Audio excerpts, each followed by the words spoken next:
નર્મદા જિલ્લામાં સરકારી કાર્યક્રમમાં ફરી હોબાળો થયો। એકલવ્ય રેસિડેન્શિયલ સ્કૂલના લોકાર્પણમાં હોબાળો મચ્યો। આમંત્રણ ન મળતા આપ એમએલએ ચેતર વસાવાએ પ્રહાર કર્યા છે। ચેતરે કલેક્ટર સહિત અધિકારીઓને આડે હાથ લીધા। મારા મત વિસ્તારમાં કાર્યક્રમ છતાં આમંત્રણ નહીં તેવું ચેતર વસાવાએ કહ્યું।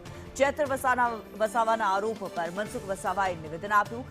એકતાનગરમાં રાષ્ટ્રીય કાર્યક્રમ હતો, તેના ખર્ચ માટે હિસાબ માંગવો યોગ્ય ન કહેવાય તેવું સાંસદે જણાવ્યું છે। ડેડિયાપાડા ભાજપના એકલા કાર્યકરો નહોતા, બિરસા મુંડામાંથી પ્રેરણા લે તે માટે સમાજના લોકોને લાવ્યા।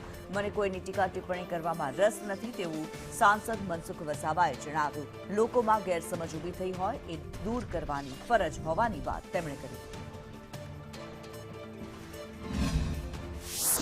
ગુજરાત સરકારનો આ કાર્યક્રમ છે લોકાર્પણનો। મારા મત વિસ્તારમાં છે, હું અહીંયા જ છું, સાગબારા જ છું, છતાં આ કાર્યક્રમમાં જિલ્લાના વહીવટી તંત્ર દ્વારા એક ફોન સુદ્ધા મને કરવામાં નથી આવ્યો કે મને આમંત્રણ પત્રિકા પણ આપવામાં નથી આવી।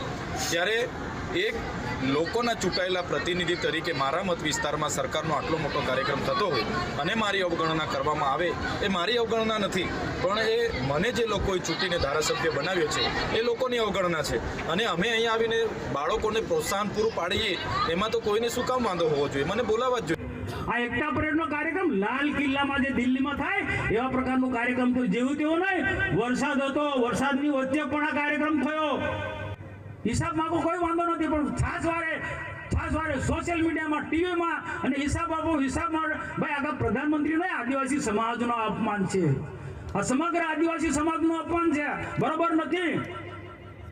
મને કોઈની ટીકા ટિપ્પણી કરવામાં મને એ રસ બી નથી, પણ કોઈ ટીકા ટિપ્પણી કરતો હોય તો એને જવાબ આપવાની મારી ફરજ છે।